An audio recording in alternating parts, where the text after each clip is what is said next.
This is the UK's National Awareness Week and the biggest green energy conference. My name's Andy Walker. I'm an infrastructure journalist, infrastructure and construction journalist. For the last 3 years, we've run this, the UK's biggest green energy industry conference. We've had some great debates already in discussions this morning.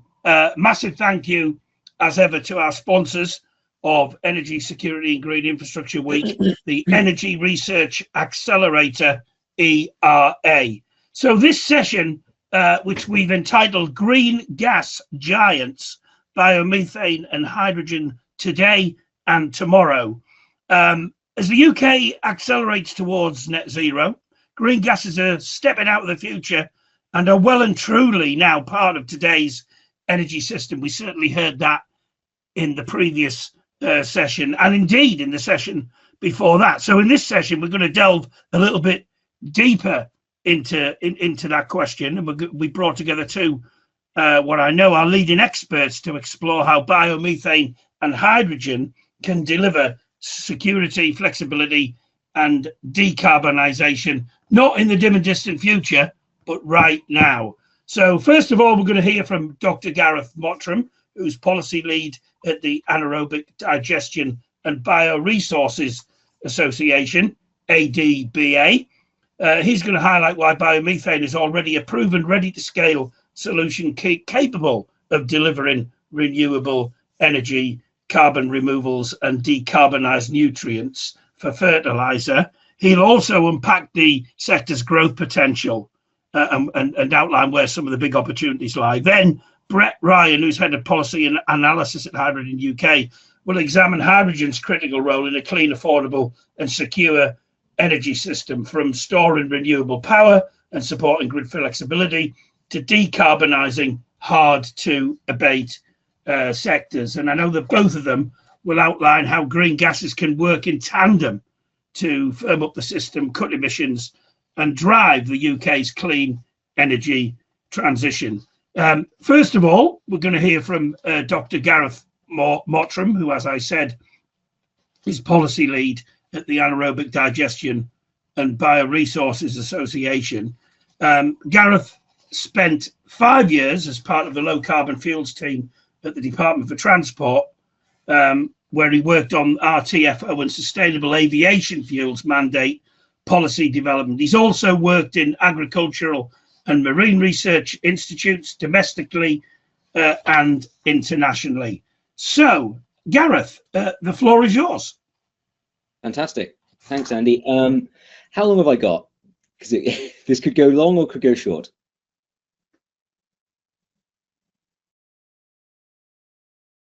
Sorry, I can't hear you, Andy. That's because I was on mute. If you could kick off about 10 minutes or so, I'm hoping we'll get quite a lot of questions coming through in the chat. I've certainly got some questions that I want to address to both of you as well. So around about 10 minutes, and then we'll get into it. Don't want to go over long. That's the usual thing. Okay. Hello, everybody. Thanks for the intro from Andy. I therefore don't need to do it myself. Delighted to be here. I'm going to assume that nobody in the audience knows anything about anaerobic digestion and biomethane, and just go from scratch. So anaerobic digestion is effectively a giant mechanical cow. This is what it looks like in its normal form. Some big tanks that replicate the internal conditions of a cow's stomach. You can more or less put any kind of organic matter you want into one. There are design considerations as to exactly what you put in, so you won't build exactly the same thing to digest wildly different organic material, but you can do pretty much anything. And by keeping oxygen out of the system, you generate a gas mix that is more or less half carbon dioxide and half methane. That can either be taken straight into an electrical generator, a combined heat and power unit, or you can separate that into its constituent gases. Historically, actually a mix of those things have been done. For the last 15, 25 years, there's been a lot of focus on making electricity using biogas. The Germans have something like 1,000 plants doing this. We only have in the high 500s, for example.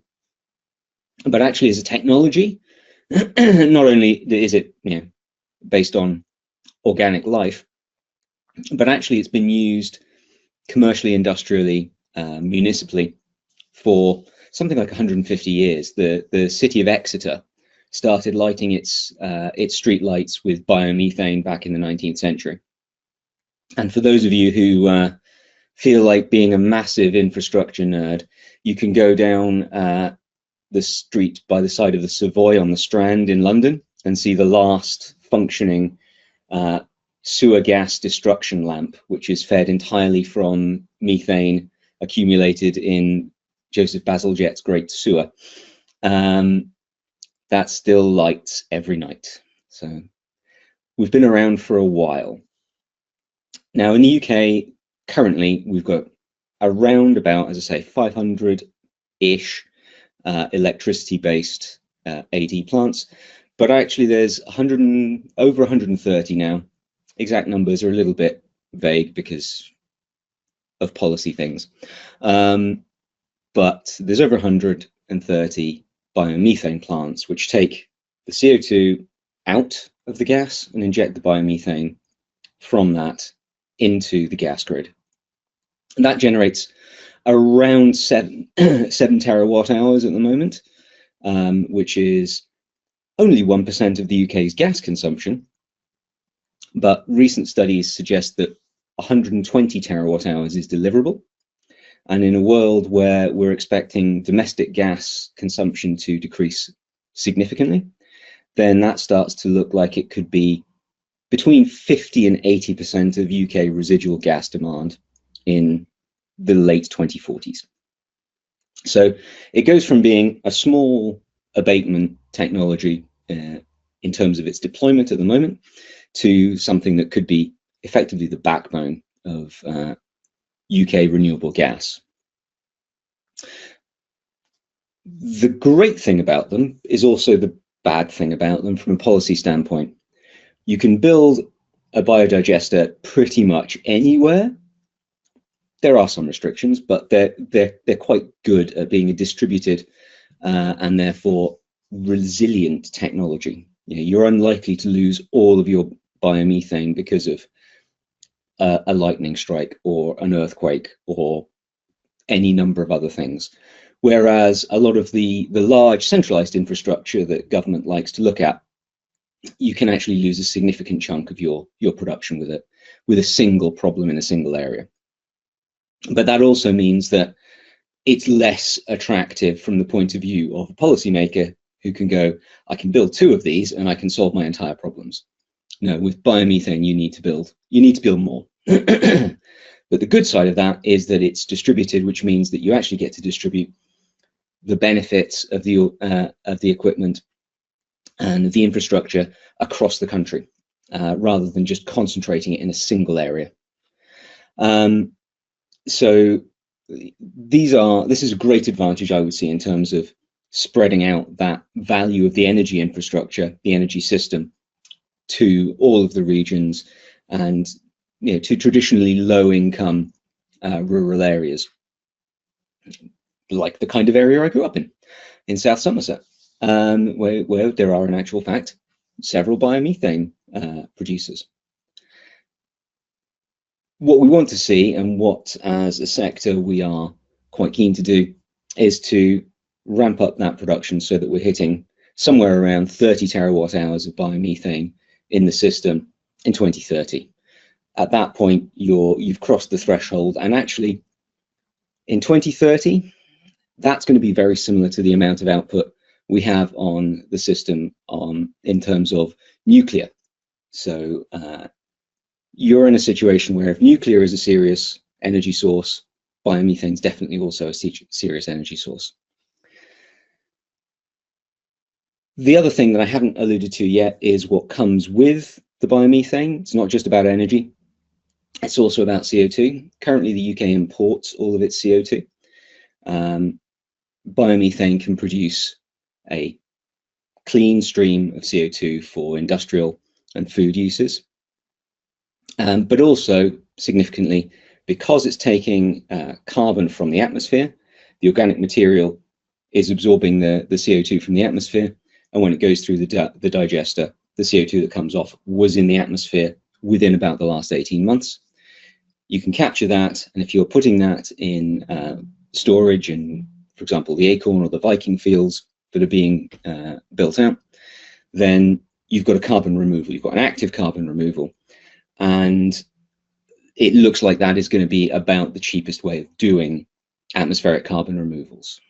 It's going to be somewhere in the region of less than £150 a tonne, probably quite significantly lower than that, but to be conservative, under £150 a tonne for biomethane derived CO2 to go under the North Sea, which is worth having. Again, it's not going to be a magic bullet that solves all the problems, but the potential, if we build out biomethane to its maximum domestic potential, which is around 120 terawatt hours, that could be around about 18 million tons of CO2 a year, which for references is about 18 million convenient transatlantic return flights per year, which is starting to be a meaningful amount of CO2 removed.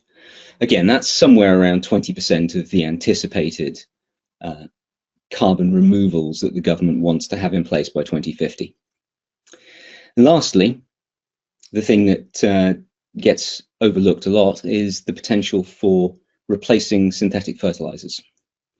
Most nitrogen fertilizers in the UK are synthetic, which is produced using natural gas through the Haber-Bosch process, and that generates a lot of CO2, a lot of fossil CO2, between 2 and 5 tons per ton of nitrogen, which when you're using 1 million tons of nitrogen fertilizer in the UK, that adds up pretty quickly.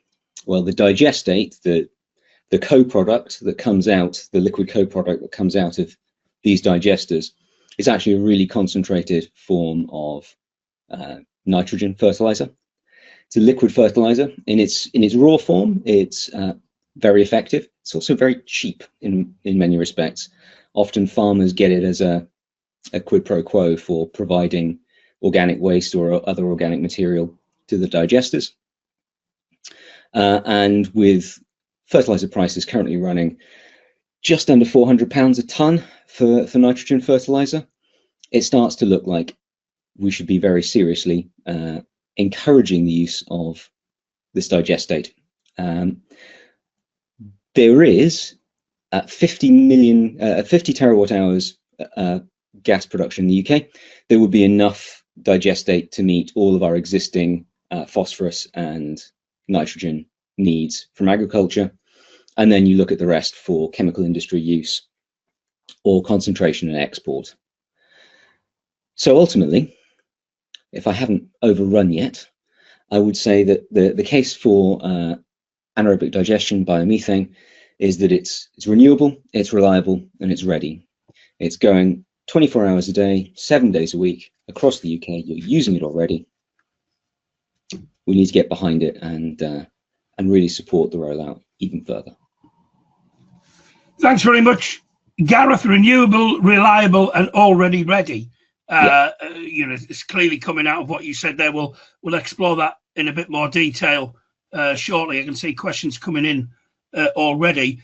Before we get to those, we're going to hear from Brett Ryan, who's head of policy and analysis at Hydrogen UK. For those that aren't aware of it, and I'm sure there won't be many, Hydrogen UK is the UK's leading trade association, representing more than 125 organisations involved in commercialising hydrogen in the UK. He's also led many of Hydrogen UK's working groups, and he is a chemical engineer with over 15 years experience in the pharmaceutical, oil and gas and hydrogen sectors. In previous roles, Brett led and supported a number of innovative hydrogen projects, including the High 4 Heat programme and dolphin hydrogen production concept. I'm sure Brett's going to cover a number of issues, not the least of which will be explaining why he believes that hydrogen is a critical component of the UK's secure and affordable clean energy system, because it delivers flexibility and the ability to store renewable power, as well as delivering all important decarbonisation. Brett, over to you. Thank you very much, Andy. Good morning. Thank you for that very kind introduction. It's always strange hearing about yourself before you get started, but also a big thank you to Sean for inviting HEK to be a part of this part of the great event. Firstly, just a quick apology to everyone watching at home. Looks like there's something funky going on between the combination of the blur, the background, and my shirt. So apologies for that. I hope it's not too distracting. But yeah, look, it's great to be here alongside Gareth as we talk about each of our favourite green gases for the next hour or so. And yeah, as you sort of mentioned, really like for listeners to come away from this session, comfortable in the knowledge that low carbon hydrogen will be a critical component of the UK's secure and affordable clean energy system.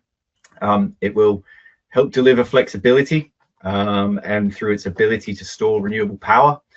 It will be decarbonising those hard to abate sectors, and with that, complementing other green gases like biomethane. Before we get stuck too much in the detail, just a quick little note, particularly from Hydrogen UK's perspective. We tend to avoid reference to the colours of hydrogen. Here in the UK, we have the low carbon hydrogen standard, which ensures that any production pathway that can provide its low carbon prove its low carbon credentials can receive government support. And so obviously for today's purposes, green gas very much includes the rainbow of low carbon hydrogen production pathways. Sorry, excuse me. And it certainly is an interesting time for us to be talking about the role of hydrogen as we sit here eagerly awaiting the refreshed hydrogen strategy for the UK, something that was announced at Hydrogen UK's annual conference way back in April last year, and we're hoping that we'll see that any day now. But yeah, Andy, I'm not sure how you want to run this, but I can, if we want to dive straight into the first question around the role that we see hydrogen playing within the energy system and the benefits that it brings. And to borrow the words of the Department for Energy Security and Net Zero, hydrogen has an important role in helping to achieve the clean energy superpower mission. As a fuel, it can help provide low carbon dispatchable power generation from days to weeks in support of the delivery of that clean and secure power system. As we move to a decarbonised power system dominated by renewable generation, we're going to inevitably face two certainties. Firstly, you're going to have periods of oversupply, and they will become more common. The UK may not be blessed with thousands of hours of brilliant sunshine every year, as I can attest from the gloomy place down here on the sunshine coast of the UK. But what it does have is access to some of the largest wind energy resources off its coasts. And that was evidenced by the results of the AR7 round this week. And so when they come online, there will be times of excess wind generation capacity versus the demand on the power system. And secondly, on the flip side, there will be long periods with little to no renewable generation, or the Dunkelflaute, as our German friends refer to it. And these can last for days or even weeks. And this is when NESO and Clean Power 2030 Action Plan recognise that hydrogen plays a role that almost no other low carbon technology can.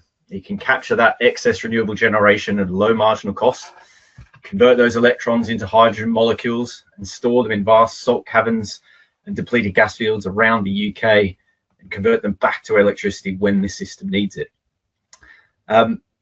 Distributed off-grid power is another key role for hydrogen. And Hydrogen UK member GeoPura has already been deploying its hydrogen power units up and down the UK. You might have seen these units, but crucially, you likely won't have heard or smelled them like traditional diesel gensets. They've been providing power to music festivals, film sets, sporting events, and even EV charging stations. And beyond the power sector, there are many parts of the economy that will be difficult or impossible to electrify. And so hydrogen has a role in decarbonising those hard-to-abate sectors, such as industry, refineries, and heavy transport. And that's complementing the role of electrification and other green gases. So, for instance, there are many processes and chemical sectors that rely on a hydrogen molecule. Those processes will need to switch out their current high carbon sources with new low carbon ones. Processes that require extremely high heat or a direct flame. But the likes of Pilkington Glass have shown that hydrogen can be used in their float furnaces to produce low carbon glass here in the UK. You've got Extreme H using the power of motorsport to showcase hydrogen. Its Pioneer 25 hydrogen race car is explicitly designed to demonstrate the viability and performance of hydrogen fuel cells in demanding conditions. Buses already running on hydrogen here in the UK, and operators highlighting more and more routes where the performance of a fuel cell electric vehicle is superior to the electric alternative.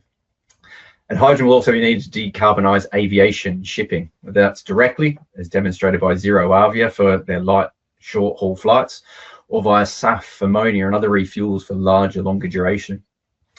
In terms of when we talk about the clean power mission, 2030 is practically around the corner. And for net zero, for decarbonising the rest of the economy by 2050, it's now less than 25 years away. And to reach those milestones, we need all credible solutions, including hydrogen, biomethane, and electrification. We need the right tools for the right jobs. So we quickly talk about the benefits. Hydrogen complements electrification. It's doing many of the things that it can't. So it's helping to accelerate the UK's progress to net zero. As I said, Clean Power 2030 Action Plan and the independent analysis from the NESO agree that hydrogen to power adds significant system benefits to the clean power system, even with relatively small levels of operation, and it reduces system costs. Plus, there's the opportunity for significant economic growth from a domestic hydrogen supply chain, as the UK can capture some of the billions of dollars of international investment already committed, and the hundreds more that will follow over the coming decades. Excellent. Thanks very much indeed. Excuse me, Brett. We've got a number of questions that are coming through, and I'm just going to get to them right now.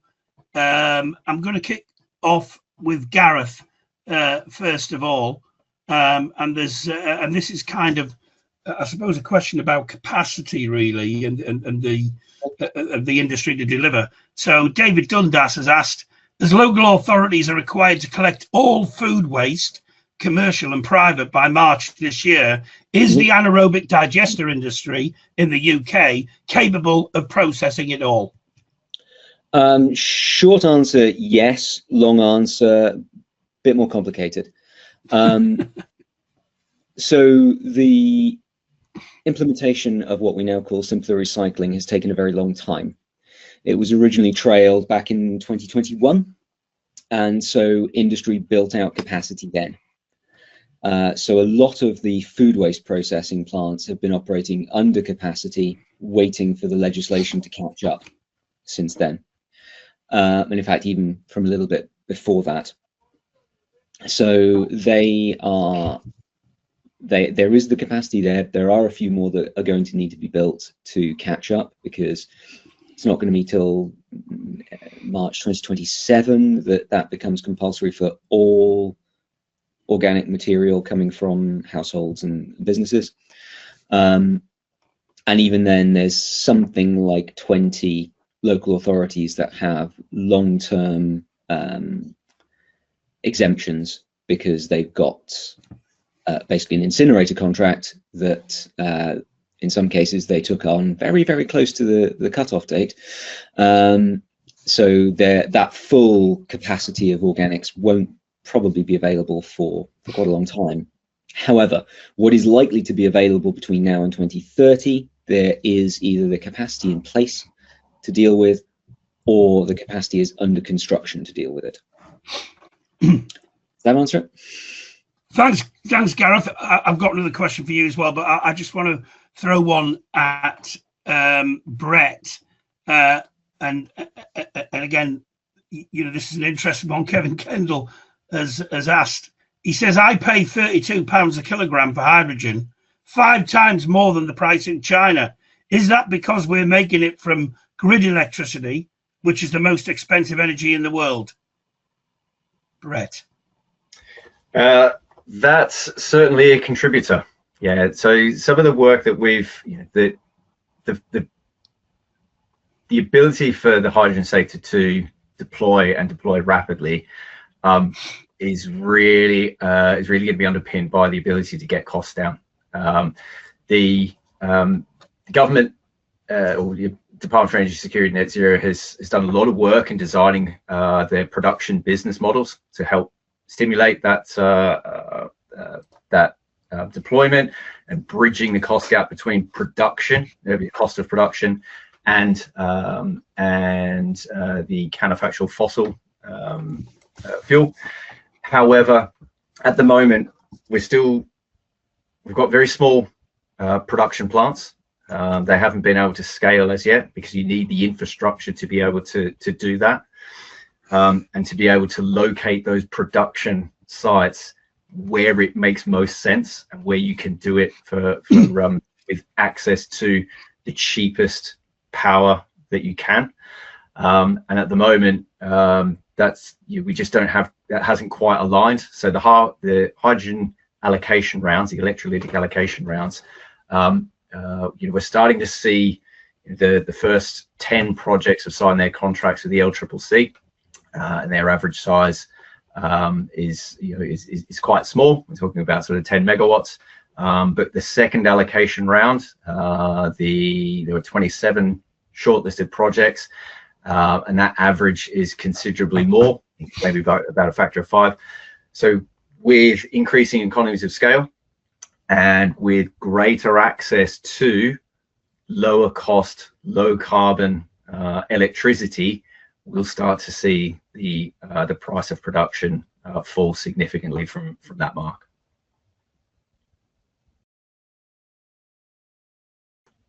Thanks very much, Brett. I mean, clearly cost is always an issue on these questions as well. I think we'll return to that in a minute, but I just want to ask Gareth a question that's been posted by somebody in the chat, and that is, there's a couple of specific ones really. Some of them are fairly straightforward, I suppose, yes or no's, and then maybe some are a little bit more involved. So first of all, Bill Upchurch is asking, can sewage works use anaerobic digestion electric generation? Yes, and they do. The largest sewage works in Europe is at Beckton in southeast London, well, East London, and is also one of the oldest sewage works in the world. But that has 6 CHP units run off a large digester there, and that just about gets to about 1/3 of its parasitic load. So yes, that happens. They're doing it now, have been doing it for decades. And another question, Duncan Coney Bear says, is it right that most biomethane is currently injected into the gas grid, and is that the best use of biomethane? Ooh, controversial. Yes, most of it is injected into the gas grid. Thing to remember is that the gas grid is an almost unique national asset. We have a better, larger and further reaching gas grid than just about any country in the world. So not using that would be a crime. So anytime actually we should be looking at getting as much biomethane into the grid as possible, and then it can be used for whatever is the best economic use of it at any given time. Much like hydrogen, I would say. Actually, I think they both fall into the same category.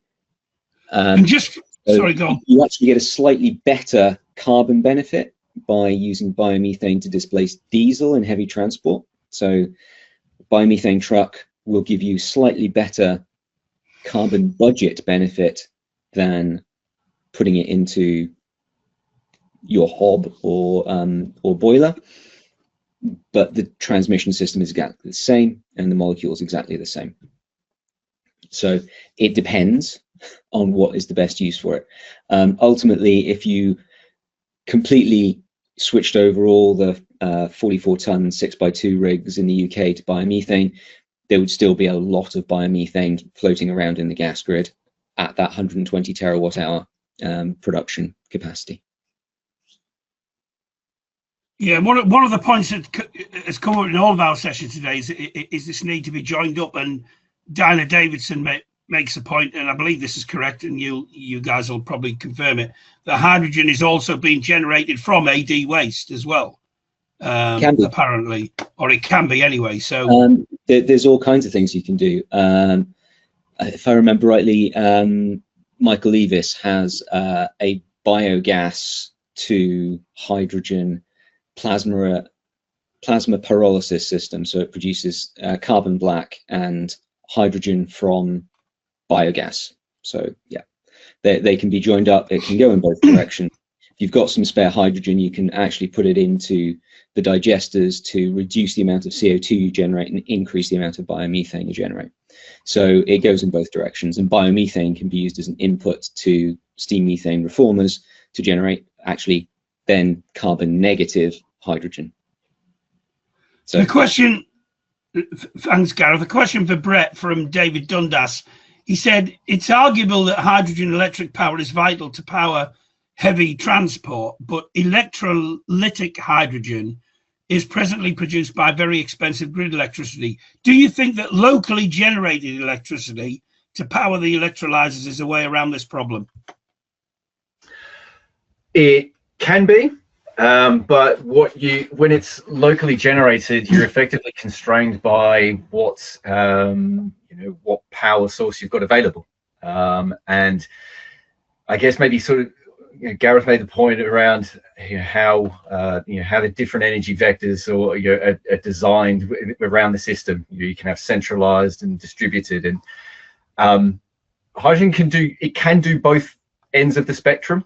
And where we will see the greatest benefits to the system and the greatest potential for cost reduction is at scale supporting the renewable energy system, so that you can have electrolyzers located behind electricity system boundary constraints, accessing vast quantities of otherwise curtailed renewable electricity that can be used to produce hydrogen. That being said, at the smaller end of the scale, if you can be avoiding network charges, expensive network charges for your power procurement, that definitely helps your business case and gets cost of production down. You just limited a little bit by access to that, the volume of power that you can access, and economies of scale. Okay, and Gareth, I mean, you've articulated, I think, very well the benefits of the technology area that you work in, the resource area that you work in. But clearly, I mean, if I'm looking at it from the outside, I'm thinking, well, this is a no-brainer, really.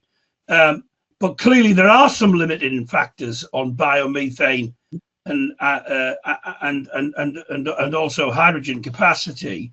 What are they, and how do we surmount them? Okay, I mean, so the first one is feedstock.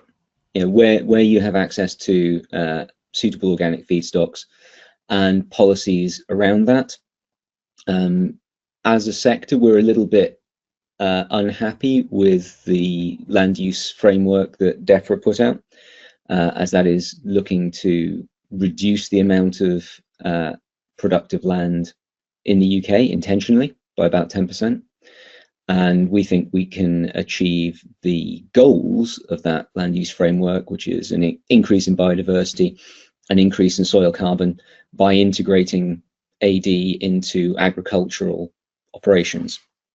And so there's an education piece at a policymaker level, but also at a farming level, because the use of break crops and the consistent use of cover crops in the winter provide a significant potential source of feedstock to the biomethane sector, whilst at the same time probably increasing the amount of food that can be produced in UK farms. The other classics are planning which is a bit of a sticking point. And actually, both Brett and I have the same issue with the NSIP system, nationally significant infrastructure projects, whereby renewable gases are not covered in it. Renewable gas production is not eligible. You have to jump through all sorts of loops for Section 35 and pain in the neck, but large-scale production of both should be covered under NSIP. That would be nice to get fixed. The Environment Agency having enough people to properly process permits at a reasonable pace would be good. That's where we get into the small things that could make quite a big difference to what's going on now. And lastly, it's people understanding that there's a value to it. And hopefully it's going to get fixed soon. The emissions trading scheme doesn't allow you to inject biomethane into the grid and extract it and get the reduction in ETS coverage for that, which it does in Europe. The European system does allow that, and that would massively increase industrial demand for biomethane over a relatively short period of time. So there's a few things. I could go on, but people actually do have to get to lunch at some point. Brett, what's your view on that? What are some of those kind of key challenges that are maybe holding the sector back, in your opinion? And I'm going to come back to some of the stuff that Gareth spoke about just then, about education pieces and I suppose explaining the benefits better, because I think it's easy to say that, but more difficult to actually get people to realise it. But anyway, some of the challenges from your perspective, Brett. Yeah, very much like to it's all right, come off mute there. Very much like to echo Gareth's point there around planning and permitting. We're ensuring that those responsible are fully educated on the true benefits and risks, to be able to make those decisions, to make their life a little bit easier. Excuse me, but equally from hydrogen's perspective, in terms of how it, let's say that role that DESNZ and NESO see it playing within the power system, that requires some pretty significant whole system thinking and integrated energy system planning. We're starting to see that from NESO now through the strategic energy planning activities, and later this year we hope to see that first blueprint of what the decarbonised energy system of the future looks like. And that's going to be really important, because that will give us a clear steer as to the size and location of generation and production assets that are needed around the country, and the infrastructure that's needed to connect them. For in the case of hydrogen, those large scale storage assets are salt caverns and depleted oil and gas fields, and they can't move. So you need to make sure you've got the infrastructure to be able to connect the production to the storage and then onto the to the relevant end users. So that, like I said, that strategic planning and having the timelines attached to them to be able to achieve the deployment that we need is absolutely critical for moving this along. Can I come in on that storage point there, Brad? Sure. I think it's, again, I think we'll both agree that it's a lot easier and a lot cheaper to store energy in the form of gases than it is to store it as electricity. My estimates are that it's about 1/5000th the cost to store methane as to store electricity in the form of batteries. So there's a real infrastructure benefit to it in terms of the investment needed. I mean, I'll obviously make the case that it's easier to store it as methane than hydrogen, it being a chunkier, slower moving molecule, but it's still easier to store it as hydrogen and at scale compared to in a battery. And I think that's one of the cases that doesn't get made often enough, is the interseasonal storage, the ability to meet energy demands when they arise, rather than the interdiurnal storage, that's quite easy to do. That's quite easy to do with electricity. You can buffer that in a house, you can buffer that at a community scale. But when you get into that big interseasonal, effectively energy drought that we have in renewables in the UK in winter, that gets a lot harder without something that you can move around as a molecule. Again, the infrastructure for moving it as a molecule is a lot cheaper than the infrastructure for moving it as an electron. Something about 1/8 the cost.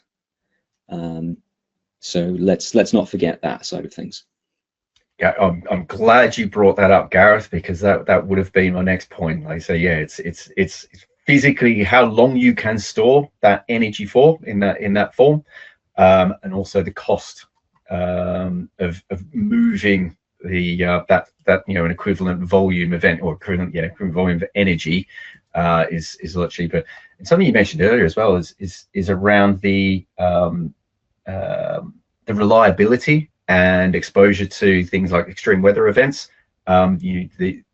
Moving energy, moving molecules via pipelines is a far more resilient way of doing it than you said Storm Goretti last week. How many tens of thousands of properties lost power? You don't see that happen as in the same way with moving gas around. Thanks for that. But both of you have mentioned the need to improve, I suppose, awareness, education, particularly amongst politicians and decision makers. Again, as the point I made earlier, it's easy to say that, and everyone would say that about some of these newer kind of approaches and technologies. But how do we actually do that? I mean, clearly, both of you guys work for trade associations in the sector, but how do we actually, I suppose, effectively get that message across, improve our lobbying as a sector, and how then do we go beyond that as well into the general public? Because I'm particularly aware in my own area where there's been local opposition to AD plants and stuff like that. When to hear Gareth talk about the benefit side, about what that means, then there shouldn't be an issue.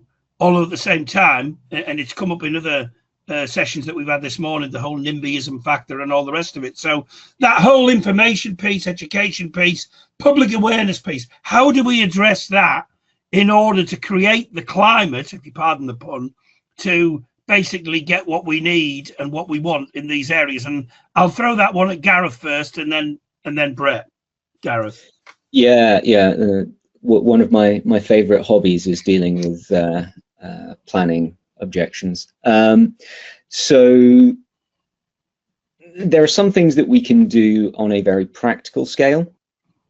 One thing that ADBA has done as an organization is develop what we call the Anaerobic Digestion Certification Scheme, which is a code of best practice that sites can sign up to and be assessed on a regular basis to ensure that they're dealing with health and safety, systems engineering, environmental protection, all of the things that make it a good neighbor.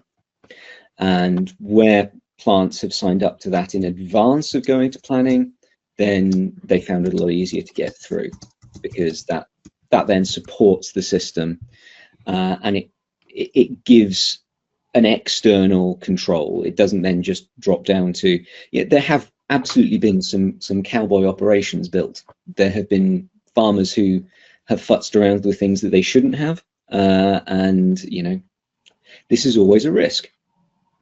So that we as an organization are trying to make sure that people treat it seriously and professionally, because it is a serious thing. We're dealing with large amounts of energy and organic material. You can't just chuck it in the back of a van and hope. So that's one thing that we're doing as a part of this. We have an outreach program, effectively, whereby we try to engage every MP, MSP, MLA who has an AD plant in their constituency. We're not always able to get them to the plant because not all plants want to be visited, but we try and get them round to see something relevant in their constituency, where we can explain the end-to-end process and the value to the community of this. One thing that we often run into with AD plants in rural areas is tractor movements. People saying they're running too many tractors or trucks through the area. There's always an easy counterpoint to that, which is, if they weren't running to the AD plant, do you think they wouldn't be on the roads anyway? Because the farm's still producing the same amount of stuff through the seasons, and they've still got to get it to market. So you actually don't really change the road movements in most of those situations. And the education piece, yeah, that's the fun one. We have actually experimented with our technical teams going into schools in this local area, and doing that. What do you think happens with the food waste that gets separated? That whole thing. So it's not just one thing. And then at the governmental level, you have to, I don't know if I'm giving away too much about the trade secrets here, but my job is to wrangle civil servants. I have a colleague whose job it is to wrangle politicians. And the important thing is for me to go in through the civil servants at the bottom, so that they've got all the information to write the briefings, and for him to go in through the politicians at the top, so they're asking the right questions of the senior civil servants to get those briefings passed up. So there's a whole multi-faceted thing going on there. The public outreach thing is the hardest bit, and that is probably best done on a site-by-site local basis. So it needs the developer locally to really sort of participate. And as an organization, we'd be very happy to support them on it, but there's only 3 of like the policy and political team, so we can't be everywhere. But we'd be happy to support anyone who's trying to build one of these sites as much as possible.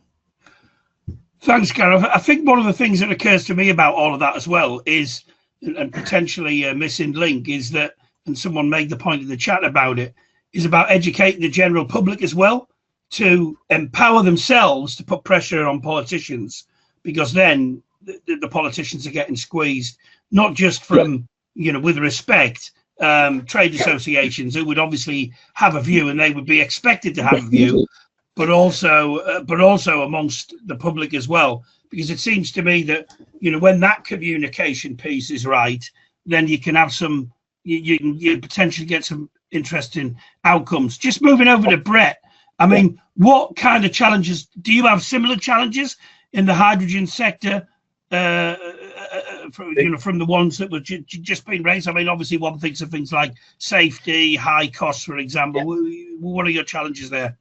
Look, it's funny listening to Gareth talk about that, because his sector's probably a few steps ahead of ours. Into the effect, we've actually got a few hundred of these plants out in operation. So you've got the lived experience. And that's a lot of what we're going through with the hydrogen sector at the moment. We're, as I sort of mentioned, we've got those first 10 projects that have signed contracts with the low carbon contracts company that are hoping to come online very soon. Hoping to have one actually producing molecules any day now, which would be fantastic. But they're having those same growing pains with local authorities and planners, and we as Hydrogen UK, helping support those members, as and when those issues come up. But we're also trying to be a little bit more proactive and with knowledge sharing, and we're aware of been helping, trying to help contribute to some initiatives in Wales and Scotland to bring some of that learning together to help the local the local planners to be able to make informed decisions, so that they're not having to rely on a Google search themselves, because no one's given them that information. Dangerous, but it's really, really important. Gareth, you haven't given away the secret sauce of trade associations. It's exactly we have to do the same thing, and even it's that it's not just that structural challenge. It's the challenge of when people change roles. In the hydrogen sector, we've seen incredible growth in the number of civil servants within DESNES and corresponding departments, which is fantastic.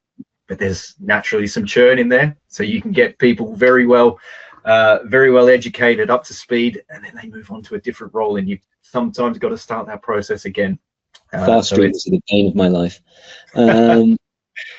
There's actually one other thing that occurred to me that I think both of us will encounter, and you can obviously come back on this, which is that when it comes to planning, the only vocal signal really is the againsts, and a very small number of people can completely derail the process with no real relevance. If they've got the time and the money to engage with it, they can have a disproportionate effect, and the vast majority of local residents are likely to have no opinion, and very, very rarely do you even get a positive opinion submitted. And that is something that we'd love to change, but it's a non-trivial amount of effort to get those positive voices out. Yeah, I think that's a really great point you raised, and we've had some horror examples of where projects have been either held up in the system or actually in the end decline because of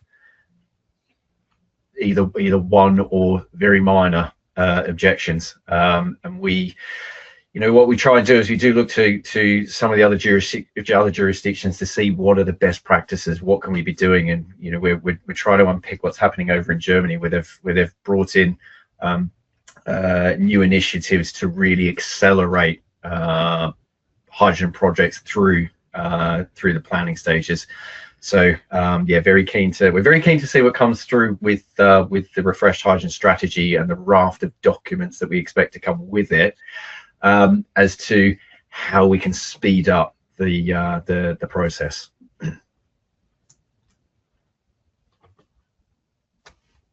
It's interesting, isn't it? Because I've had cause to deal with the planning process, and both of you are absolutely correct. It often is the people who are opposed who actually make the comments on why things shouldn't happen. And one of our attendees has kindly posted in the questions thread about the whole safety issue, and I suppose backing up what Brett was saying, an interesting fact is that there are no hydrogen fires or explosions in the UK, whereas lithium batteries catch fire at least 3 times a day,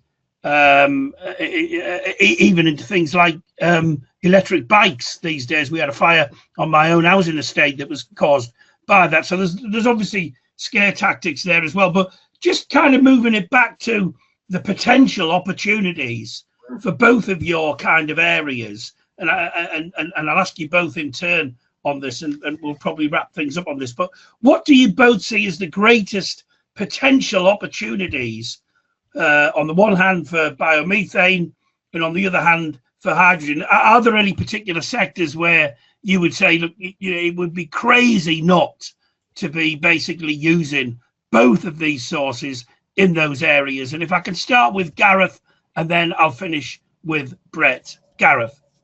Sure. And I think Brett and I will have fairly complementary positions, and they're different in the short, medium, and long term. So in the short term, for biomethane is obviously everything that you're currently using natural gas for.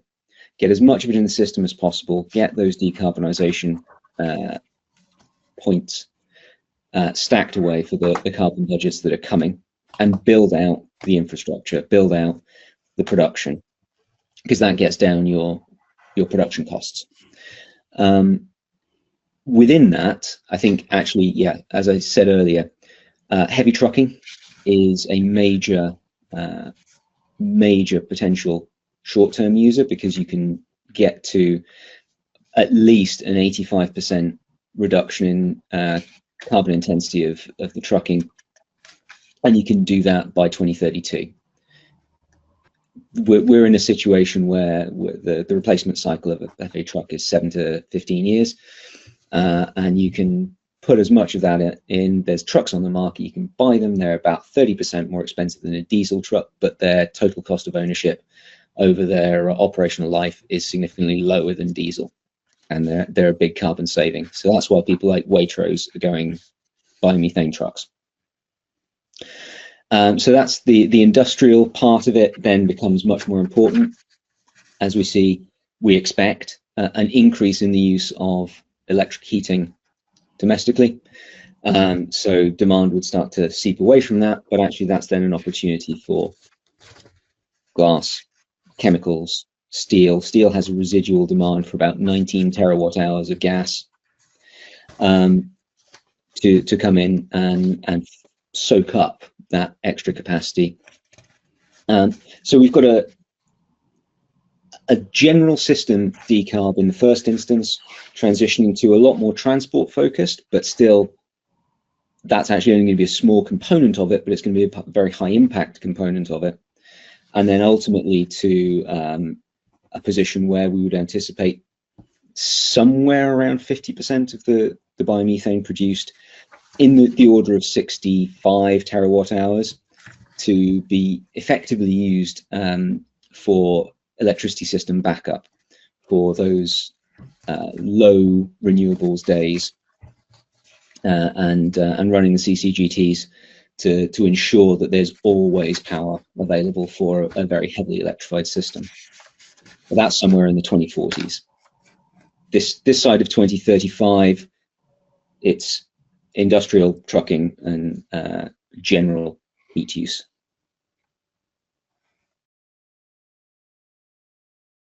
Thanks, Gareth. Brett.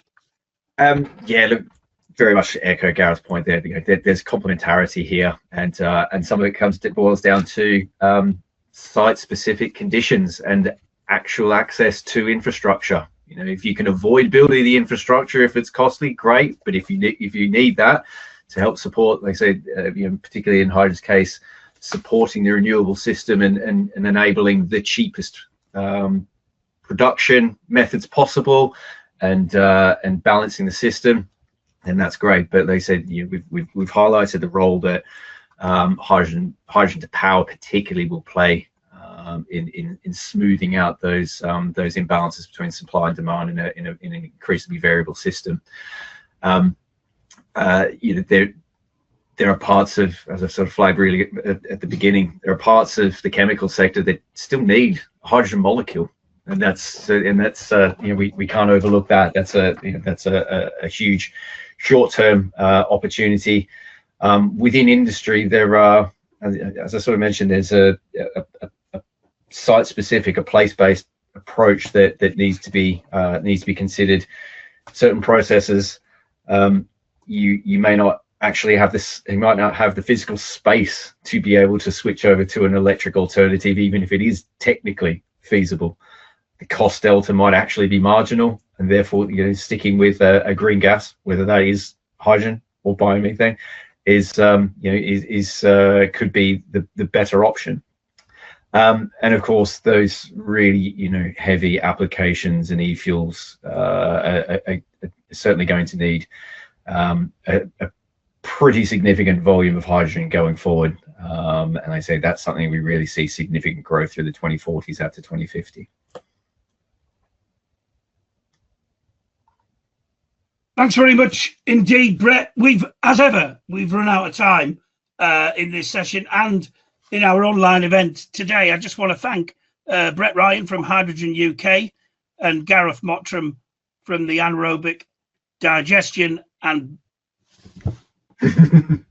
Bioresources Association. Thank you very much indeed.